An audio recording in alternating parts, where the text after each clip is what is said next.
Halo sahabat sehat semua, kembali lagi di podcast kali ini, podcast Dekat Sehat, Rumah Sakit Umum Daerah Kota Bandung. Kali ini saya membawa narasumber langsung dari ruang kebidanan. Nama beliau Bidan Gia, boleh perkenalan dulu Bidan Gia? Oke semuanya, perkenalkan nama saya Gia Fitvilani, Esko BDN. Iya, terima kasih buat narasumber yang udah menyediakan waktunya. Sebentar lagi kita bakal membahas mengenai ketidaknyamanan kehamilan. Buat ibu-ibu hamil yang lagi nonton podcast ini atau ibu-ibu hamil yang nggak sengaja ketemu channel YouTube RSUD Kota Bandung, boleh banget pantengin sampai akhir. Nanti kita di akhir bakal semuanya dikupas tuntas mengenai ketidaknyamanan, kehamilan, tips-tips yang penting buat ibu hamil semua supaya kehamilannya bisa nyaman, bahagia, dan mindfulness. Bentar lagi kita mulai ya.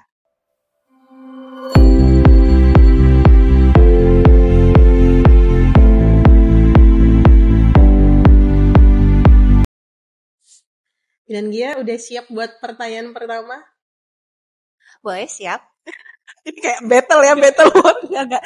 Sebenarnya ini cuma membahas terkait kehamilan dan ketidaknyamanan. Buat ibu-ibu hamil, pasti bakal sering banget ngalamin ketidaknyamanan. Apalagi waktu sebelum hamil sama sesudah hamil kan beda banget tuh. Boleh dijelasin nggak, Bu Bidan, gimana? Apa yang dirasain dan apa yang harus dijelaskan ke ibu-ibu hamil semua yang lagi nonton kita sekarang? Oke, Robi Sohri Sodli, Waisirli Amli, Wahlul Uqdatan Bilisani Yafqahi Qouli. Untuk sebelum ngejelasin tentang ketidaknyamanan ini ya, sebenarnya dalam agama saya, agama Islam itu ternyata itu sudah diturunkan di surat Al-Ahqaf ayat 15 ya, yang isinya itu ya, yang artinya intinya gini ya, berbaktilah kamu kepada kedua orang tua kamu, yaitu bapak dan ibu, selama hamil mengandung ibu itu bersusah payah. Setelah pada saat melahirkan ibu bersusah payah. Dan ibu selama hamil dan menyusui itu totalnya menjadi 30 bulan. Nah dari situ kan dari arti tersebut tuh ada susah payah ya. Berarti itu susah payah itu ada memang ketidaknyamanan. Memang sudah dijelaskan di situ. Untuk ketidaknyamannya sendiri mungkin berbeda-beda ya dari hamil itu. Ada yang dari trimester 1, trimester 2, dan trimester 3. Sebenarnya ketidaknyamanan ini adalah hal yang normal karena memang hamil adalah fisiologis ya. Seperti contoh mual muntah misalnya di semester 1, terus sering pipis ya biasanya ibu-ibu itu pada saat trimester 1. Nah, untuk trimester 2 itu biasanya karena sudah menyesuaikan. Jadi si ketidaknyamanan itu sudah mulai berkurang dan nanti akan timbul lagi di trimester ketiga. Dan biasanya itu trimester 3 itu yang paling banyak ketidaknyamannya. Seperti misalnya sama tadi kayak trimester 1, sering pipis, nyeri punggung, kaki bengkak, terus bisa juga ada sesak nafas dan biasanya suka sulit untuk tidur, seperti itu. Jadi memang sesuai ya. Jadi untuk kehamilan itu fisiologis atau hal yang normal yang terjadi. Jadi udah dibagi klasifikasinya dari ketidaknyamanan trimester 1, 2, 3 ya Bu Bidan ya.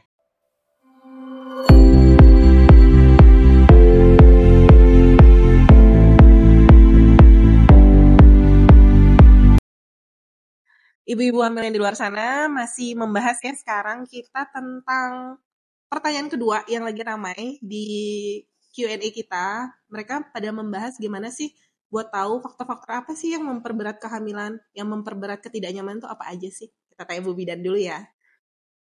Ya, untuk yang pertama ya seperti yang tadi saya jelaskan di depan, yaitu tentang mual muntah.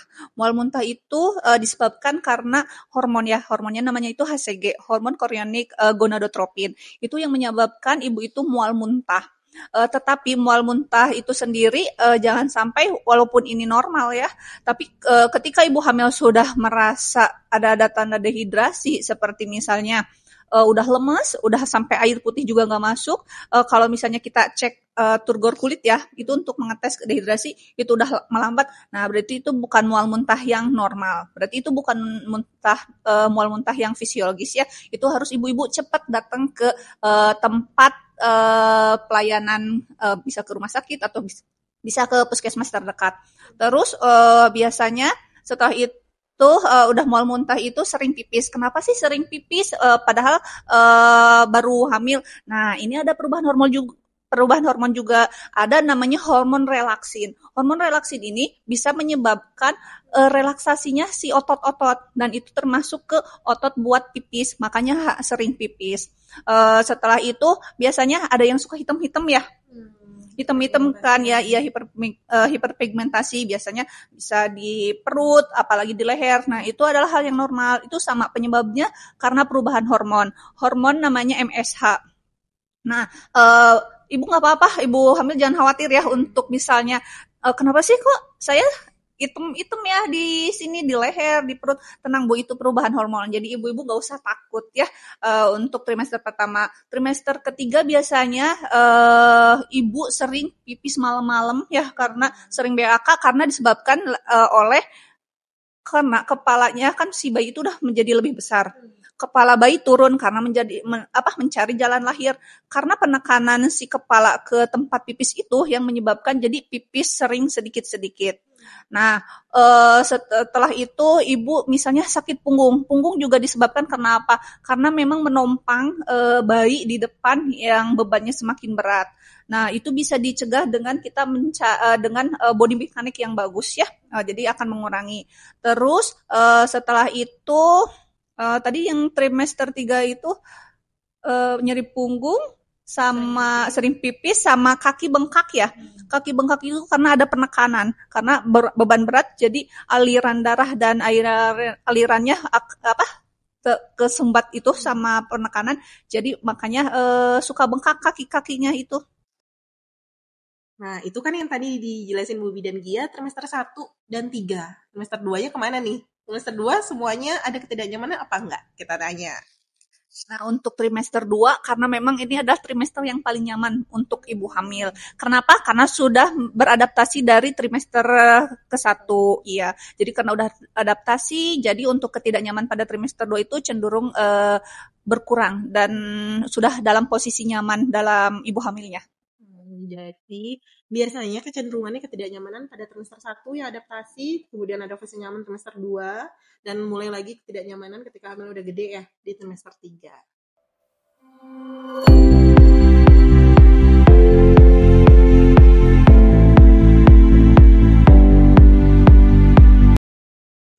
Jadi udah makin jelas ya. Jadi selama trimester 1, 2, 3 nggak murni semuanya nggak nyaman, ternyata ada fase kita bisa happy-happy di trimester 2. Jadi ketidaknyamanan sudah mulai berkurang.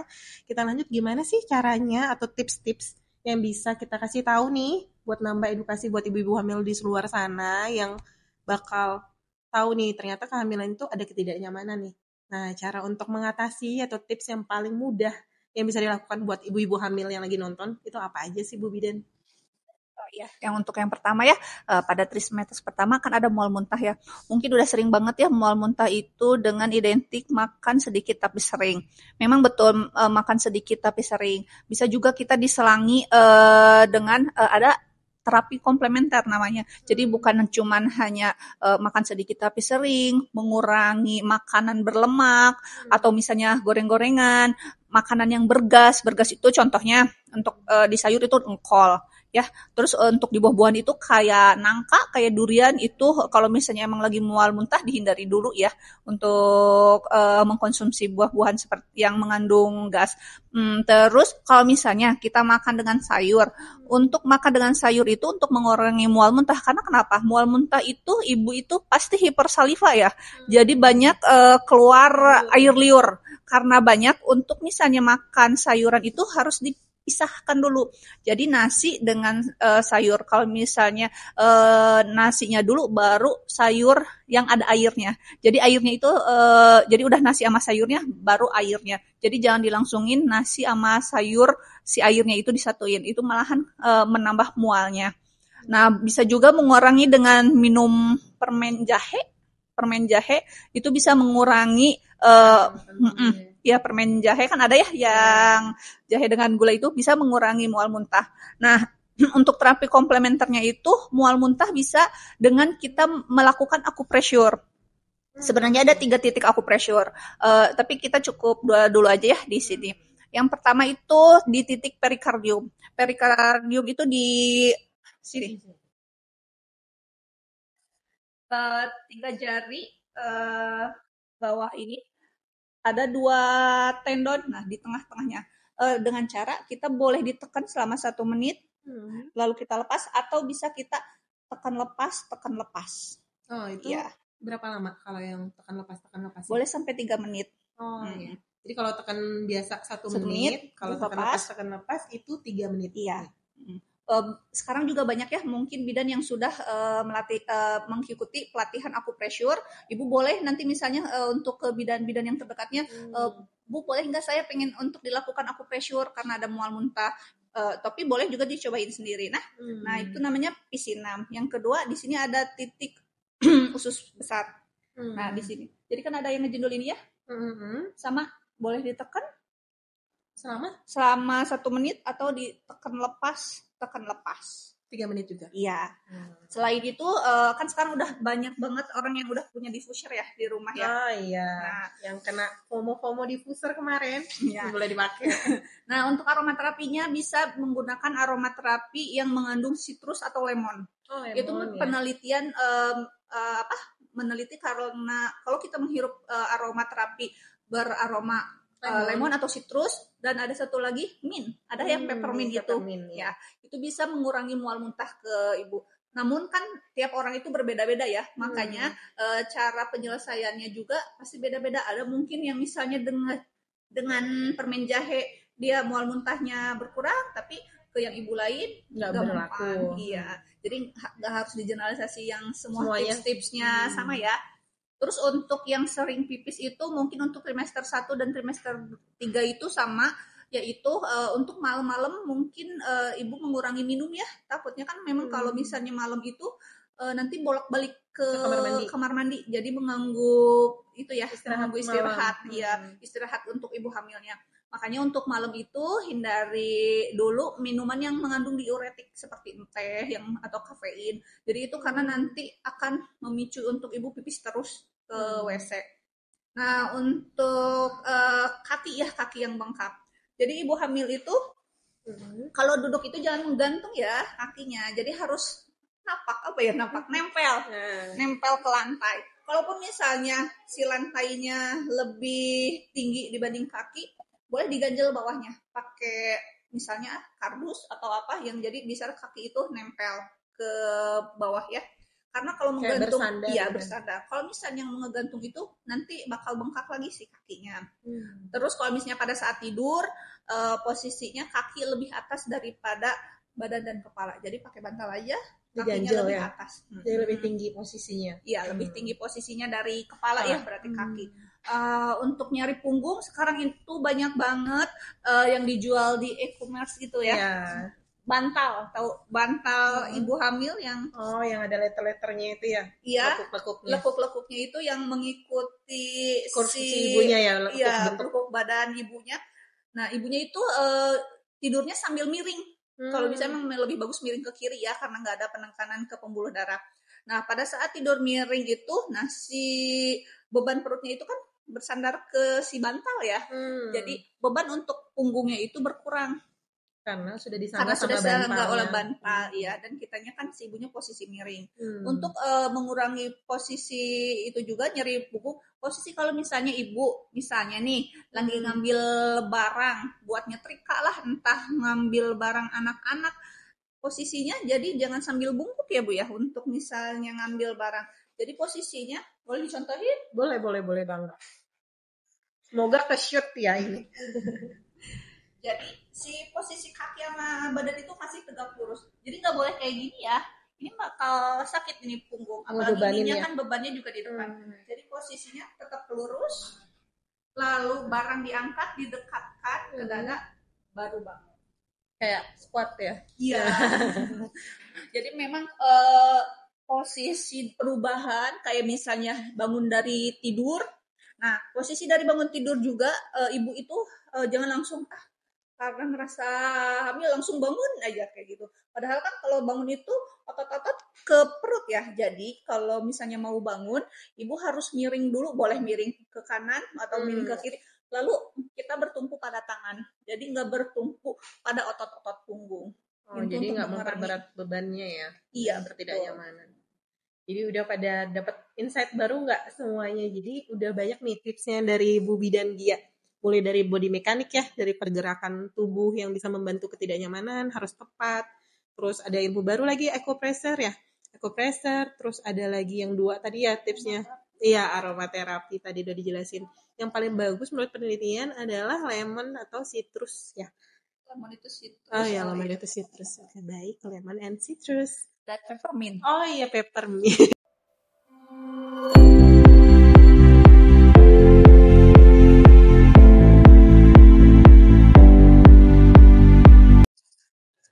Nah, tadi kan sempat dibahas ya Bu Bidan tentang body mekanik juga ya atau perubahan bentuk. Tapi secara spesifik untuk langkah sederhana dalam pemeliharaan kesehatan fisik kita, terutama punggung nih yang paling punya beban berat dalam kehamilan seorang ibu hamil ya. Itu ada tipsnya sendiri atau ada cara yang paling sederhana untuk menjaga kesehatan fisik si ibu hamil itu seperti apa? Untuk untuk pemeriksaan fisik, untuk kekuatan fisik ya bisa sekaligus untuk persiapan persalinan ya. Misalnya nih kan apalagi udah trimester 3, udah persiapan untuk persalinan juga untuk sambil mengurangi dari keluhan-keluhan itu, ibu hamil trimester 3 itu udah boleh untuk melakukan senam hamil ya. Jadi senam hamil itu bisa dengan yoga, pelvic rockingnya menggunakan gimbal, atau misalnya terus dengan ada banyak banget beberapa pijat ya, seperti pijat endorfin, pijat oksitosin, itu bisa merelaksasi dari ibu-ibu hamil itu dan bisa juga mengurangi dari ketidaknyamanan pada trimester 3 itu. Jadi ibu-ibu hamil ya sekarang mungkin banyak banget bidan-bidan yang udah praktek swasta yang di dalamnya itu ada kelas ibu hamil, yaitu bisa senam hamil, bisa yoga, bisa pelvic rocking dengan menggunakan gimbal. Ibu boleh ikut aktivitas itu ya. Karena apa? Selain untuk mengurangi dari tadi ketidaknyamanan itu pada trimester 3, ibu hamil juga udah siap baik secara fisik maupun mental untuk menghadapi persalinan. Gitu ya, jadi kalau misalnya punya rezeki lebih nih, ibu-ibu hamil di luar sana bisa banget untuk cara bikin makin bugar dengan ikut kelas-kelas ya. Kelas-kelas ibu hamil biasanya itu ada di praktek-praktek swasta atau mungkin di rumah sakit swasta dan negeri yang bisa memfasilitasi ibu hamil untuk menjaga kebugaran fisiknya ya, apalagi untuk mengurangi ketidaknyamanan selama kehamilan.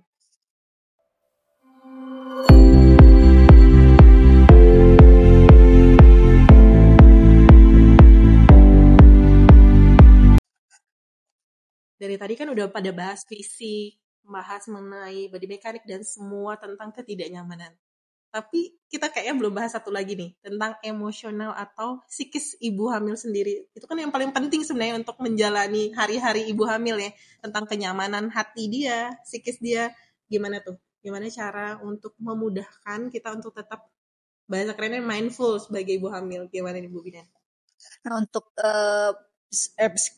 tadi udah ngebahas tentang fisiknya aja ya. Sekarang kita ke bagian emosionalnya. Nah, untuk emosional sendiri, nah seperti tadi mual muntah ya. Mual muntah itu harus ada dukungan emosional dari suami. Seperti misalnya untuk pada saat bangun tidur itu, ibu hamil itu jangan langsung bangun. Kalau bisa ya ada dukungan dari suami. Misalnya, jadi sebelum ibunya bangun itu, suami itu sudah menyediakan air hangat dengan crackers ya, makanan biskuit kering ya, itu untuk mengurangi mual ya. Jadi si ibu hamil pada trimester pertama itu jangan langsung kalau bangun langsung bangun dan bergerak, itu akan malah memicu untuk mual muntah. Jadi ibu hamil itu harus duduk dulu sebentar di kasurnya, lalu minum air hangat dan kue yang disediakan oleh suaminya.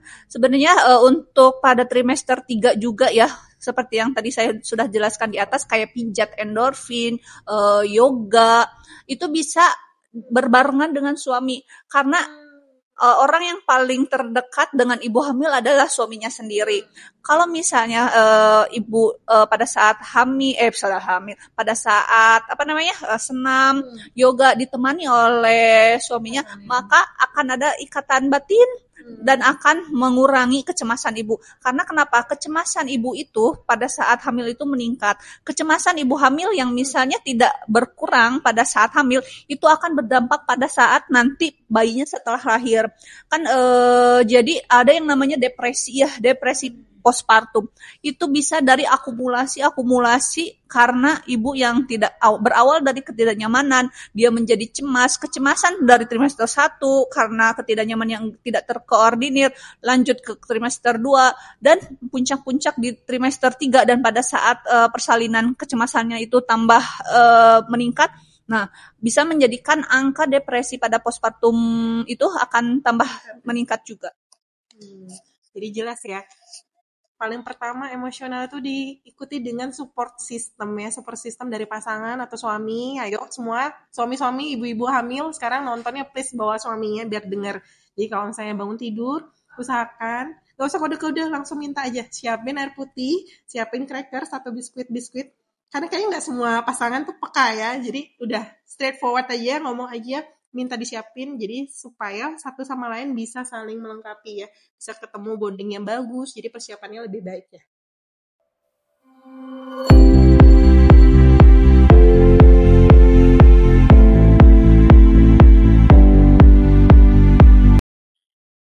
Jadi tadi udah ya, kita udah lumayan banget dapat insight-insight. Dan sebelum menutup season 4 ini, by the way, podcast kita ini, Dekat Sehat, udah sampai ke podcast yang keempat, atau season 4. Nanti semoga ya ada season-season selanjutnya yang bisa menambah informasi dan edukasi buat ibu-ibu di luar sana.